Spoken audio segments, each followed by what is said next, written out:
There was once a powerful king named David. His palace shone with gold, his robes glittered in the sun, and his word was law. But David carried one weakness in his heart, his pride. He believed no one in his kingdom was wiser than him. Every day, he called his chiefs, his elders, and his warriors into his great hall, and he challenged them with riddles. When they failed, he laughed and said, "See, none among you can match me. I am the wisest in all the land."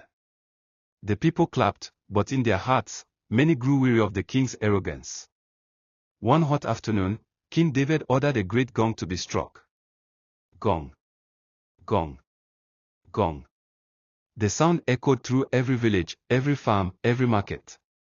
Men dropped their tools, women left the river, children ran from the playground. The people gathered in the palace square, curious about what the king would do. King David stood tall before the crowd, his crown catching the sunlight.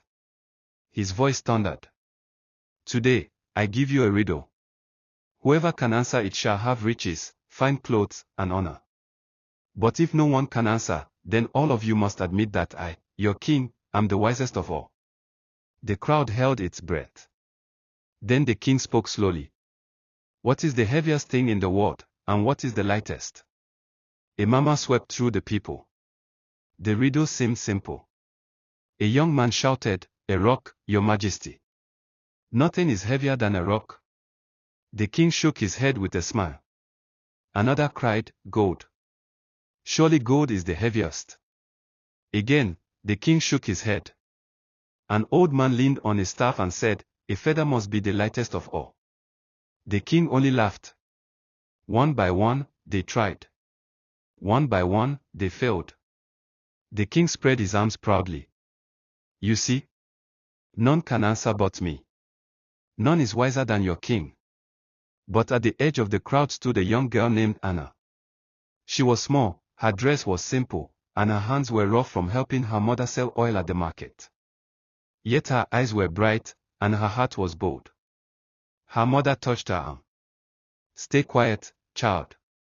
This is not for us." But Anna whispered, "Mother, wisdom doesn't live only in palaces." And before anyone could stop her, she stepped forward. The crowd gasped. A child. What could she possibly know? The guards moved to push her back, but the king raised his hand. His pride made him curious. "Speak, girl. What is your answer?" Anna lifted her head. Her voice was soft, but steady. "The heaviest thing in the world is a heart filled with sorrow. And the lightest thing is a heart filled with joy." The square grew silent. Even the drummer stopped. The king's smile faded. For a moment, time itself seemed to stand still. He thought of all the burdens he had seen, mothers who had lost their children, men who carried grief in silence, women who mourned under the weight of poverty. Yes, sorrow was heavier than gold, heavier than stone. Then he remembered moments of joy, the sound of laughter after a good harvest, music filling the air at weddings, children running free with smiles so bright they lifted the spirit. Yes, joy was lighter than a feather, lighter than the wind. The king lowered his eyes. For the first time, he had no words. The people erupted in cheers. They clapped, they danced, they cried, "The girl has spoken truth. Wisdom lives even in the mouth of a child." King David looked at Anna, and in a voice no longer filled with pride, he said, "Your answer is true.